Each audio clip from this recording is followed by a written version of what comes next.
누군가는 이 사건을 두고 가장 우아한 범죄라 부릅니다.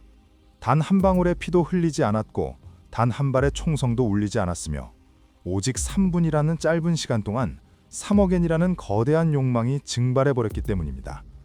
1968년 일본 대호왕의 정점에서 터져나온 이 전대미문의 미스터리는 17만 명의 경찰을 비웃으며 역사 속으로 유유히 사라졌습니다.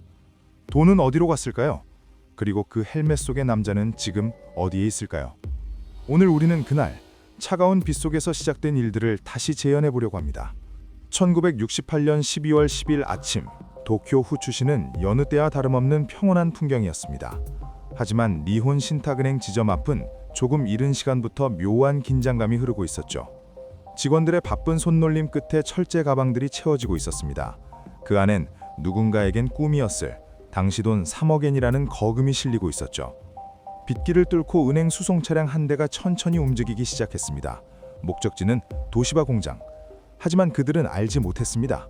차창을 때리는 빗줄기 너머로 이 평범한 운송로가 전설적인 범죄의 무대가 될 것이라는 사실을 말이죠. 수송 중 정막을 깨고 백미러 너머로 거친 빗줄기를 가르며 다가오는 경찰 오토바이 한 대가 보이기 시작했습니다. 후추시 교도소쯤 지나갈 무렵 오토바이에 탄 남자는 절박한 몸짓으로 수송차를 세우라 명령합니다. 그의 눈빛은 헬멧 너머로 날카롭게 빛났습니다. 차가 멈춰선 곳은 공포감을 더하는 후추 교도소의 높은 담벼락 옆. 비 내리는 길 위엔 오직 수송차와 경찰뿐이었습니다. 경찰로 보이는 이가 창문을 두드리며 무언가를 말하려 합니다. 지점장의 집이 폭발했습니다. 이 차에도 폭탄이 설치됐다는 정보가 들어왔어요. 경찰이라는 권위와 폭탄이라는 단어 앞에서 차 안의 직원들은 이성적인 판단력을 잃고 얼어붙고 말았죠. 어서 내리세요. 목숨이 위험합니다. 경찰관의 다급한 외침은 마치 직원들을 구원하려는 천사처럼 보였을지도 모릅니다. 경찰복을 한 남자는 빗물 고인 아스팔트 위로 몸을 던져 차 밑을 훑어보기 시작했고 직원들은 숨을 죽인 채 그 모습을 지켜봤습니다. 그 순간 찢어지는 듯한 소리와 함께 차 밑에서 시뻘건 불꽃과 하얀 연기가 맹렬하게 뿜어져 나왔습니다. 공포에 질린 직원들은 비명을 지르며 빗속으로 흩어졌습니다. 콘돈 그 자체였죠. 수송관들이 자리를 피한 사이 자욱한 연기 속에서 경찰복을 한 남자는 능숙하게 수송 차량에 탑승했습니다. 그는 마치 인명구조를 수행하듯 핸들을 움켜쥐었습니다. 엔진의 굉음이 비 내리는 공간을 갈랐고 사라지는 자동차의 뒷모습은 기묘할 정도로 당당했습니다. 멀어지는 테일램프를 보며 직원들은 그를 영웅이라 믿었습니다.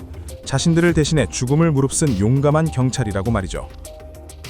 하지만 연기가 거친 자리에 남은 것은 폭탄이 아니었습니다. 허무하게 타버린 비상용 연막단 한 자루뿐이었고 그들 주위에 있던 비에 씻은 경찰 오토바이의 흰색 칠이 벗겨지며 진실이 드러나게 된 것이었죠. 그것은 경찰 오토바이가 아닌 조잡하게 덧칠된 경찰 오토바이를 위장한 일반 오토바이였습니다. 그 일이 있은 뒤 버려진 수송차는 며칠 뒤 쓸쓸한 숲길에서 발견되었지만 차량은 텅 비어 있었고 범인의 온기는 이미 사라진 뒤였습니다. 수사본부는 분모로 들끓었으며 국가를 기만한 한 남자를 잡기 위해 일본 전역에 비상령이 선포되었습니다. 목격자들의 기억을 조립해 완성된 몽타주, 날카로운 눈매와 굳게 담은 입술은 일본 전체를 공포와 호기심에 빠뜨렸습니다. 수만 장의 전단지가 비에 젖고 햇빛에 바래던 중에도 그는 그림자조차 밟히지 않았습니다. 17만 명의 경찰이 11만 명의 사람을 수색하고 산더미처럼 쌓인 서류들은 결국 아무런 대답도 해주지 않았습니다. 달력의 눈금이 수천 번 바뀌는 동안 범인은 수사망을 비웃듯이 시간의 너머로 유유히 헤엄쳐가고 있었습니다. 신기하게도 탈취된 지폐들은 단 한 장도 시중에 유통되지 않았으며 3억엔은 마치 연기처럼 세상에서 증발해버린 것입니다. 시간이 흘러 1975년 마지막 시계바늘이 궁소시효 만료를 알렸습니다. 이제 진실이 밝혀져도 그는 더 이상 범죄자가 아니게 된 것이죠. 은퇴한 경찰들은 여전히 빗소리를 들으며 그날의 담벼락을 떠올립니다.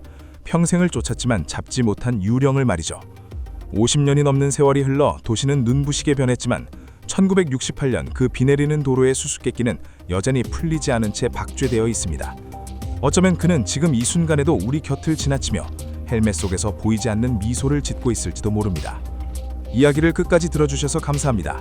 흥미로운 이야기로 다시 오겠습니다. 구독과 좋아요는 영상을 제작하는 데 큰 힘이 됩니다. 감사합니다.